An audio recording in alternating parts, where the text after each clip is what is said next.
అందరికీ నమస్కారం. మొక్కల కోసం ఆన్లైన్ నుంచి ప్రోడక్ట్ తెప్పించాను.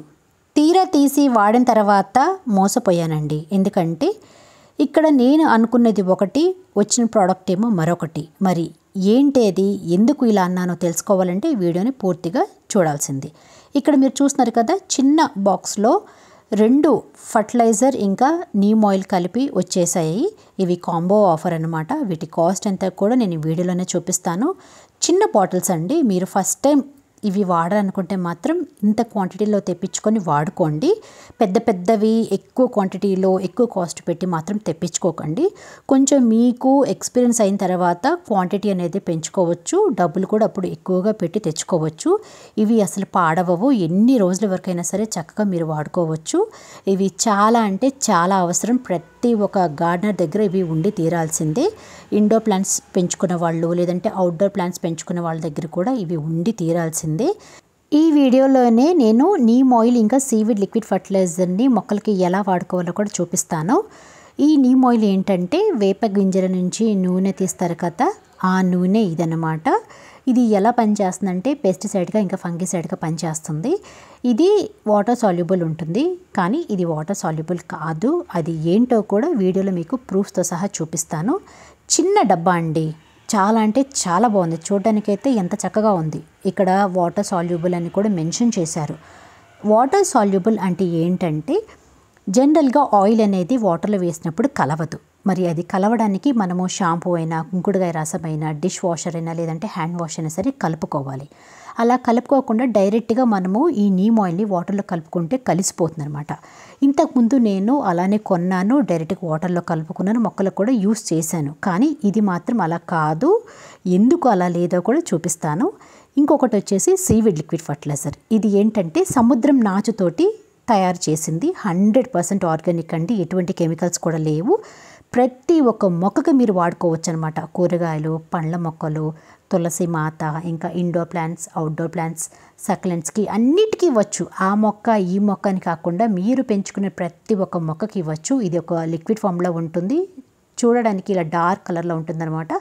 అస్సలు స్మెల్ రాదు. ఎన్ని రోజుల వరకైనా సరే మీరు స్టోర్ చేసుకోవచ్చు. బాల్కనీలో లేదంటే రెంట్ హౌస్లో పెంచుకునే వాళ్ళు కూడా చక్కగా వీటిని మొక్కలకి యూస్ చేసుకోవచ్చు. వీటితో పాటుగా ఒక మెజరింగ్ కప్ కూడా వస్తుంది. అదేనండి చిన్న క్యాప్ వస్తుంది అనమాట. ఈ క్యాప్తో మీరు మెజర్ చేసుకొని మొక్కలకి అనేది ఇవ్వాలి. అయితే ఒక విషయం చెప్తాను, ఇది క్యాప్ అనేది కొంచెం వెడల్పుగా ఉంది. క్వాంటిటీ అనేది కొంచెం తగ్గించి ఇవ్వండి. అంటే ఇందులో మీరు 1 ml తీసుకున్నారు అనుకోండి, అది 2 ml వరకు వస్తుంది. కాబట్టి కొంచెం తక్కువ క్వాంటిటీలో ఇవ్వండి. మళ్ళీ చెప్తున్నాను, ఎక్కువ క్వాంటిటీలో ఇచ్చి మీ మొక్కల్ని ఇబ్బంది పెట్టకండి. ఎందుకంటే ఇక్కడ చూడండి, నేను 2 ml తీసుకున్నాను. ఆ 2 ml నేను 1/2 లీటర్ వాటర్లో కలుపుకున్నాను. కానీ అది చాలా డార్క్ కలర్ అయిపోయిందనమాట. అంత డార్క్ కలర్లో మన మొక్కలకి ఇవ్వకూడదు. ఇది కాన్సన్ట్రేటెడ్లో ఉంటుంది, లిక్విడ్ ఫామ్లో ఉంటుంది. మొక్కలకి కూడా చాలా తొందరగా తీసుకుంటుంది అనమాట. ఇదిగోండి, ఈ బాటిల్లో నేను వాటర్ నింపుకున్నాను. ఇది హోమ్ మేడ్ స్ప్రేయర్. ఇందులో డైరెక్ట్గా కలుపుకొని మొక్కలకి ఇవ్వడమే. పెద్ద టైం కూడా తీసుకోదు. జస్ట్ అలా కలుపుకొని మొక్కలకి ఇవ్వాలి. మొక్కల పైన స్ప్రే చేసుకోవచ్చు, అలాగే మట్టిలో కూడా ఇవ్వచ్చు. ఇందులో మైక్రో ఇంకా మ్యాక్రో న్యూట్రియన్స్ ఉంటాయి, ఇంకా చాలా రకాల న్యూట్రియన్స్ ఉంటాయి. కాబట్టి మొక్కలకి మంచిది. ఇంకా గ్రోత్ హార్మోన్స్ కూడా ఉంటాయి అన్నమాట. ఇది ఎందుకు ఇవ్వాలంటే మొక్కలు అనేది ఎన్ని ఫర్టిలైజర్ ఇచ్చినా కానీ ఒక్కొక్కసారి డల్గా ఉంటాయి, సరిగ్గా ఎదగవు కదా. అలాంటప్పుడు ఈ ఫర్టిలైజర్ ఇవ్వండి. నెలకి ఒక్కసారి మాత్రమే ఇవ్వాలి, ఎక్కువగా ఇవ్వకూడదు. ఎక్కువగా ఇస్తే మళ్ళీ మొక్కలకి కొంచెం ఎఫెక్ట్ అవుతుంది. చూసి జాగ్రత్తగా ఇవ్వండి. నేను ఇదిగో ఈ ఫర్టిలైజర్ వేసి కలిపాను కదా, వాటర్ కంప్లీట్గా డార్క్ కలర్లోకి మారిపోయాయి. నాకు ఇలా ఇవ్వడం ఇష్టం ఉండదండి. ఎందుకంటే మరీ ఎక్కువ కాన్సన్ట్రేషన్లో ఇస్తే కూడా మొక్కలు ఇబ్బంది పడతాయి. కాబట్టి నేను మళ్ళీ ఇంకొక 1/2 లీటర్ వాటర్ తీసుకొని ఇది అందులో కలుపుకొని ఆ తర్వాత మొక్కలకి అనేది ఇస్తున్నాను. అందుకే చెప్తున్నాను, ఎప్పుడైనా సరే మీరు ఫస్ట్ టైం మొక్కలకి ఇవ్వాలనుకుంటే మాత్రం వీలైనంత వరకు వాటర్ అనేది ఎక్కువగా కలుపుకొని ఆ తర్వాత మొక్కలకి అనేది ఇవ్వండి. ఎందుకంటే మీరు ఏ మొక్కలకి ఇస్తున్నారో కూడా మాకు తెలియదు కదా. అది చిన్న మొక్కలు అవ్వచ్చు, లేదంటే బేబీ ప్లాంట్స్ అవ్వచ్చు, లేదంటే పెద్ద పెద్ద మొక్కలు కూడా అవ్వచ్చు. పెద్ద మొక్కలు అనుకోండి, కొంచెం డోసేజ్ ఎక్కువైనా కూడా ఏమీ కాదు. చిన్న చిన్న మొక్కలు, ఇండోర్ ప్లాంట్స్కి అయితే కొంచెం డోసేజ్ అనేది తక్కువ ఇవ్వాలి. అంటే వాటర్ అనేది ఎక్కువగా కలుపుకోండి. అది మీరు ఏ మొక్కకి ఇస్తున్నారు, వాటి సైజ్ ఏంటి, వాటి ఏజ్ ఏంటి, ఫ్లవరింగా, ఫ్రూటింగా, ఇవన్నీ తెలుసుకొని వాటికి ఎంత అవసరం పడుతుందో అంత ఫర్టిలైజర్ మాత్రం ఇవ్వండి. మరి ఎక్కువ క్వాంటిటీలో కూడా ఇవ్వకండి, ఎందుకంటే ఎక్కువగా ఇవ్వడం వల్ల కూడా ఓవర్ ఫర్టిలైజర్ అయ్యి మళ్ళీ మొక్క షాక్కి వెళ్ళిపోతాయి. కాబట్టి చూసి జాగ్రత్తగా ఇవ్వండి. జనరల్గా క్లైమేట్లో చేంజెస్ వచ్చినప్పుడు ఆకులు అనేది పండుబడిపోయి రాలిపోతూ ఉంటాయి, మొగ్గలు రాలిపోతూ ఉంటాయి కదా. అలాంటప్పుడు ఈ లిక్విడ్ ఫర్టిలైజర్ని మొక్కల పైన స్ప్రెడ్ చేయండి. లీవ్స్ అనేది బాగా తడవాలి, ముందు వైపు వెనక వైపు తడవాలి. ఇప్పుడు మీకు చూపించడం కోసం నేను వెనక వైపు కూడా స్ప్రే చేయాలి, కానీ నాకు కుదరట్లేదు.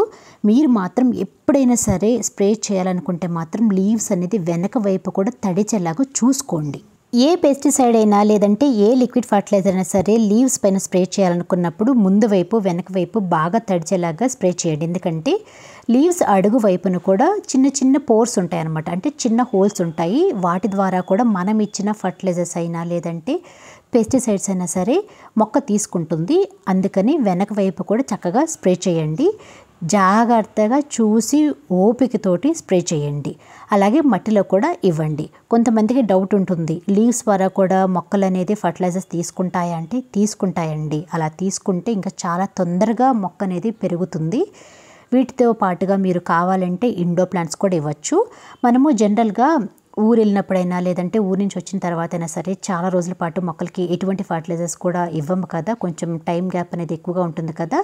అప్పుడు ఈ సీవీడ్ లిక్విడ్ ఫర్టిలైజర్ ఇవ్వండి. వీటిని మీరు మట్టిలో ఇవ్వచ్చు, మొక్కల పైన కూడా స్ప్రెడ్ చేసుకోవచ్చు. కాకపోతే వాటర్ డైల్యూషన్ అనేది కొంచెం ఎక్కువగా తీసుకోండి, ఎందుకంటే అంత ఫర్టిలైజర్ వీటికి అవసరం ఉండవండి. ఇండోర్ ప్లాంట్స్ అనేది చాలా ఈజీ పెంచుకోవడం, వీటికి ఎక్కువగా కేర్ కూడా అవసరం లేదు. కాకపోతే రెగ్యులర్గా ఎప్పుడు ఏది అవసరం పడితే అది ఇస్తే చాలు, చక్కగా పెరుగుతూ ఉంటాయి.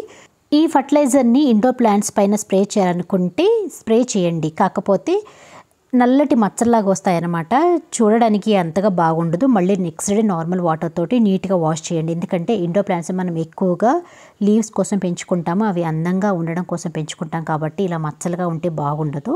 నెక్స్ట్ డే కొంచెం ఓపిక చేసుకొని నీట్గా వాటిని నార్మల్ వాటర్ తోటి వాష్ చేయండి, ఆ మచ్చలన్నీ వెళ్ళిపోతాయి.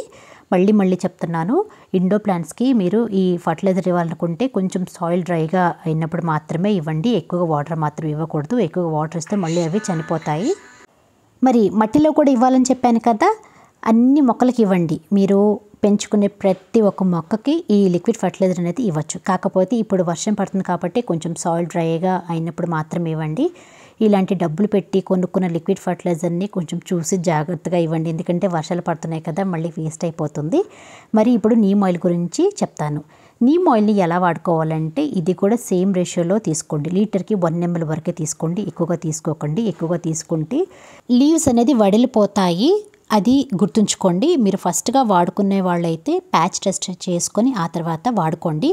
కొంచెం పెస్ట్ అటాక్ని బట్టి ఎక్కువగా పెంచుకోవచ్చు అనమాట. డోస్ అనేది చాలా అంటే చాలా కేర్ఫుల్గా ఉండాలి. పెస్ట్ అటాక్ని బట్టి మీరు ఈ డోసేజ్ అనేది వాడుకోండి. ఇక్కడ నేను 5 లీటర్ స్ప్రే తీసుకున్నాను. ఈ స్ప్రేయర్ కూడా నన్ను సతాయిచ్చిందండి, నేను అనుకోలేదు ఇలా సతాయిస్తుందని. చాలా రోజులైంది తీసుకొని, ఇది కూడా మొండికేసింది. ఇది నేను 5 లీటర్స్కి 10 ml వరకు తీసుకున్నాను, ఎందుకంటే లీటర్కి 2 ml వరకు తీసుకున్నాను. నేను అన్ని మొక్కలకి స్ప్రే చేయాలనే ఉద్దేశంతో, కొంచెం పెద్ద మొక్కలు కూడా ఉన్నాయని నేను లీటర్కి 2 ml వరకు తీసుకున్నాను. మీరు ఫస్ట్ టైం వాడుకోవాలనుకుంటే మాత్రం లీటర్కి 1 ml తోటి స్టార్ట్ చేయండి. మళ్ళీ చెప్తున్నాను, ఎక్కువగా వాడితే హీట్ ప్రొడ్యూస్ అవుతుంది, మళ్ళీ మొక్కలకి డ్యామేజ్ అవుతుంది. జాగ్రత్తగా వాడండి. ఇలా నేను వాటర్లో వేసి కలుపుకున్నాను, కానీ అది అస్సలు కలవలేదండి. వేసినట్లుగా అలానే ఉండిపోయింది. ఇక్కడ చూసారు కదా, మీకు కనిపించట్లేదేమో, వాటర్లో పైన ఫ్లోట్ అవుతుంది. అలా అసలు అవ్వకూడదు. జనరల్గా నీమ్ ఆయిల్ అనేది వాటర్లో వేస్తే కలిసిపోతుంది, వైట్ కలర్లోకి చేంజ్ అయిపోతుంది. ఇది చూసారు కదా, వాటర్ పైన ఇలా డ్యాన్స్ చేస్తుంది అనమాట. ఇంకా నాకు ఒక క్లారిటీ వచ్చేసింది, ఇది వాటర్ సాల్యుబుల్ కాదు. మళ్ళీ దీంట్లో హ్యాండ్ వాష్ అయినా లేదంటే కుంకుడుకాయ రసం అయినా లేదంటే ఇలాంటి షాంపూ అయినా సరే కలుపుకోవాలని చెప్పేసి మళ్ళీ ఒక షాంపూ శాషే తీసుకొచ్చేసి ఇందులో కలుపుకున్నాను. ఇదేనండి ఇక్కడ నేను మోసపోయింది. అక్కడేమో డబ్బా పైనేమో చక్కగా వాటర్ సాల్యుబుల్ అని మెన్షన్ చేశారు, కానీ తీరా తీసుకొని ఇలా వాటర్లు కలుపుకుంటే అస్సలు కలవట్లేదు. నేను అందుకే చెప్తున్నాను, మీరు కూడా ఇలా నాలాగే ఆన్లైన్లో ప్రోడక్ట్స్ కొంటున్న వాళ్ళైతే కొంచెం చూసి జాగ్రత్తగా కొనుక్కోండి. ఎప్పుడు ఒకటే ప్రోడక్ట్స్ వస్తాయని మనకి నమ్మకం లేదు కదా. నేను ఇంతకుముందు ఫ్లిప్కార్ట్లో తీసుకున్నాను, అవి బాగున్నాయి, సేమ్ కంపెనీ. నేను ఆ కంపెనీ చూసే తీసుకున్నాను, కానీ నాకు నచ్చలేదండి, నిజం చెప్తున్నాను. ఇలా షాంపూ వేసిన తర్వాత కంప్లీట్గా కలిసిపోయింది, వైట్ కలర్లోకి చేంజ్ అయిపోయింది. ఇప్పుడు నేను మళ్ళీ ఈ చిన్న బుజ్జి హోమ్మేడ్ స్ప్రేయర్ తోటి అడ్జస్ట్ అవ్వాల్సిన పరిస్థితి వచ్చింది. ఎందుకంటే పెద్ద స్ప్రేయర్ అనేది హ్యాండ్ ఇచ్చేసింది, వాషర్ అనేది పనిచేయట్లేదు, మళ్ళీ దాన్ని రిపేర్ చేయించాలి. అది చాలా ఈజీగా ఉంటుంది కదా మొక్కలపైన స్ప్రే చేసుకోవడం అని కోసం నేను డబ్బులు పెట్టి కొన్నాను. నాకు ఇప్పుడు అది పనికి రాకుండా అయిపోయింది. మళ్ళీ ఇప్పుడు దాన్ని బాగు చేయాలంటే ఒక పెద్ద పని నాకు. ఈ చిన్న బుజ్జి స్ప్రేయర్స్ అయితే చాలా ఈజీ అండి, చక్కగా మొక్కలపైన స్ప్రే చేసుకోవచ్చు. ఇంకా నేను రీసెంట్గా ఈ బాటిల్స్కి ఒక స్ప్రేయర్ వస్తుందన్నమాట, పైప్ లాగా, అది కూడా కొన్నాను. వాటి లింక్స్ కూడా మీకు ఒకసారి డిస్క్రిప్షన్ ఇస్తాను, చెక్ చేయండి. హ్యాండ్ స్ప్రేయర్స్ అనమాట, చిన్న బాటిల్ స్ప్రేయర్స్ కూడా చక్కగా మీరు పెట్టుకొని మొక్కలపైన యూజ్ చేసుకోవచ్చు. చిన్న గార్డెన్స్కి అవి చాలా యూజ్ అవుతాయి. ఈ వర్షాకాలంలో పెస్ట్ అటాక్ అయినా అవ్వకపోయినా కానీ, వర్షం పడినా పడకపోయినా కానీ, వారానికి ఒక్కసారి కంపల్సరీగా నీమ్ ఆయిల్ అనేది రెగ్యులర్గా స్ప్రే చేయండి. అలా చేయడం వల్ల మన పెస్ట్ అనేది చాలా వరకు కంట్రోల్ చేయవచ్చు. ఎందుకంటే పెస్ట్ అటాక్ అయిన తర్వాత వాటిని కంట్రోల్ చేయాలంటే అంత ఈజీ కాదు. అటాక్ అవ్వకుండా మనము ప్రివెంటివ్ మెజర్స్ తీసుకుంటే చాలా ఈజీ. ఇలా మీరు ప్రతి ఒక్క మొక్కకి స్ప్రే చేయండి. ఒకవేళ ఈ నీమ్ ఆయిల్ కూడా పెస్ట్ కంట్రోల్ కాలేదంటే మాత్రం చాలా రకాల వేస్ ఉన్నాయండి, మనం వాటిని ఈజీగా కంట్రోల్ చేసుకోవచ్చు. కెమికల్స్ కూడా వాడనవసరం అవసరం లేదు. నేను ఆల్రెడీ ప్రూఫ్స్తో సహా మీకు చూపించాను. ఇనిషియల్ స్టేజెస్లోనే వాటిని గుర్తించి మనం చాలా వరకు ఈజీగా కంట్రోల్ చేసుకోవచ్చు. 3G బయో ఎంజైమ్ ఉంది, అది కూడా చాలా ఈజీగా మనం ప్రిపేర్ చేసుకొని పెస్ట్ అటాక్ అయినప్పుడు స్ప్రే చేయండి. చాలా వరకు పెస్ట్ అనేది కంట్రోల్ అవుతుంది. వాటికి కూడా కంట్రోల్ కాలేదంటే మాత్రమే, ఇంకా ఎటువంటి దారి లేదు అనుకున్నప్పుడు మాత్రమే మీరు కెమికల్ పెస్టిసైడ్కి యూస్ చేయండి. అంతవరకు ఆర్గానిక్ వేలోనే మొక్కల్ని మనము పెంచుకోవడానికి ట్రై చేద్దాం. మరి ఈ రెండు కలిపి కాస్ట్ ఎంత పడిందంటే నాకు 157 రూపీస్ పడిందండి. విత్ అన్ని ఛార్జ్తో సహా 157 రూపీస్ తీసుకున్నారు. మరి కాస్ట్ ఎక్కువ అంటారా తక్కువ అంటారా? నేను చెప్తున్నాను కదా, ఇప్పుడిప్పుడు మొక్కలు పెంచేవాళ్ళు ఎక్కువగా డబ్బులు పెట్టుకోకుండా మేము కొంచెం కేర్ తోటి కొంచెం శ్రమ తీసుకొని మొక్కలు పెంచుకోవాలి అనుకున్న వాళ్ళైతే ఈ ప్రోడక్ట్ని కొనుక్కోండి. ఒకవేళ అది వాటర్ సాల్యుబుల్ కాకపోతే, అదేనండి నీమ్ ఆయిల్ అనేది సరిగ్గా లేకపోతే ఇలా నేను చూపించిన విధంగా మొక్కలకి అనేది వాడుకోండి. మాకు ఇవన్నీ కాదండి, మాకు ఇవన్నీ పెద్ద రిస్క్, మేము పెట్టలేము అనుకుంటే మాత్రం మీకు బ్రాండెడ్ ఐటమ్స్ ఉంటాయి, అవి కూడా చక్కగా కొనుక్కోండి. కాకపోతే డబ్బులు అనేది ఎక్కువగా పడతాయి, ఈ విషయం మాత్రం మర్చిపోకండి. సీవీడ్ లిక్విడ్ ఫర్టిలైజర్తో అయితే ఏం ప్రాబ్లం లేదు, కానీ ఈ నీమ్ ఆయిల్ తోటి వచ్చింది ప్రాబ్లం అంతా. డబ్బా పైనేమో చక్కగా వాటర్ సాల్యుబుల్ అని మెన్షన్ చేశారు, తీరా వాటర్లో కలిపితే అసలు కలవట్లేదు. అందుకే చెప్తున్నాను, మీకు ఓపిక ఉంటే నేను చూపించిన విధంగా కలుపుకొని మొక్కలకి వాడుకోండి. మాకు ఓపిక లేదు, మేము డబ్బులు పెట్టుకోగలము అనుకుంటే మాత్రం మంచి ప్రోడక్ట్ని కొనుక్కోండి, కానీ ఆలోచించి చూసి కొనుక్కోండి. మరి ఈ వీడియో నలుగురికి రీచ్ అవ్వాలంటే తప్పకుండా ఒక లైక్ చేయాలి కదా. వీడియో నచ్చితే మర్చిపోకుండా లైక్ చేయండి, వీళ్ళతో కనీసం ఒకరికైనా షేర్ చేయండి. నెక్స్ట్ వీడియోలో మళ్ళీ కలుద్దాం. అంతవరకు బాయ్.